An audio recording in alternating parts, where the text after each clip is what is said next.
Hello everyone, and welcome to this, the third of our tutorials in our delay tactics feature.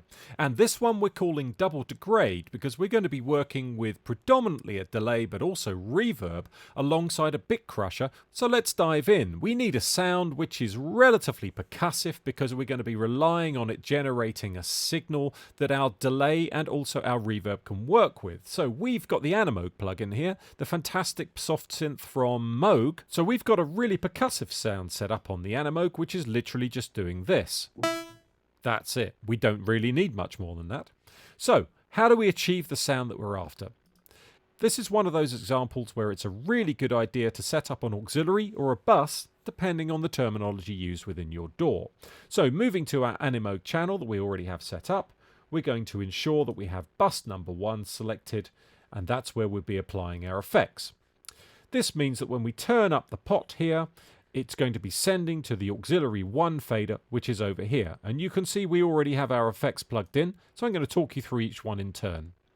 The first one that we have is a stereo delay. Now, there's nothing special about this stereo delay. It's just the basic one from within Logic.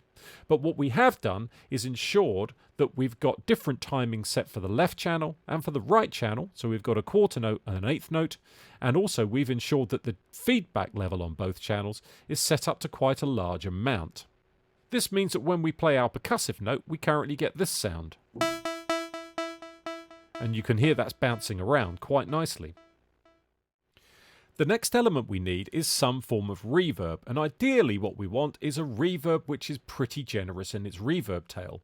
Now here again we're just using the onboard one that's within Logic here, but you can use any particular reverb you like. Another reverb that will work particularly well in this kind of instance is the black hole reverb from Eventide, which specializes in long reverb tails.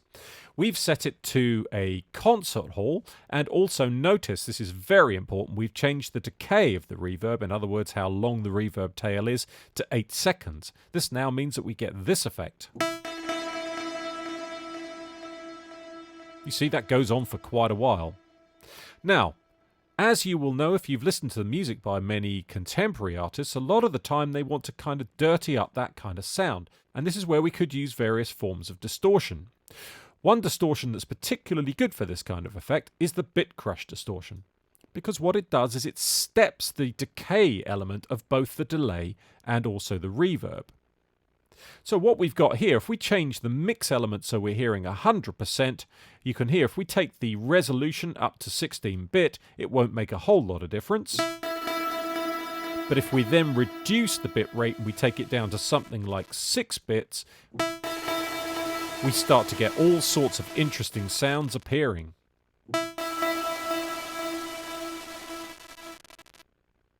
So by adding the bit crusher to the end of the effects chain that we have on our auxiliary, effectively what it's doing is applying steps where there was smoothness in both the decay tail of the reverb and the delay itself. In doing that, it also introduces a degree of noise. So there are some interesting settings that you could try playing with, but it's important to stress that our settings might not work for you because it's very reliant on the kind of music you're making and the kind of sounds you're using. But some things to try. Look at the resolution. Change it to a value of something in the region of 8 bits, 7 bits, even 6 bits, or even lower if you want to make it really crusty indeed.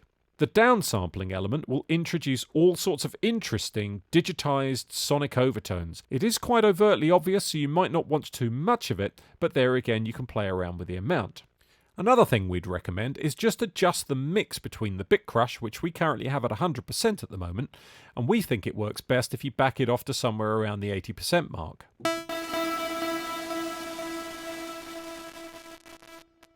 So that's our double degrade effect.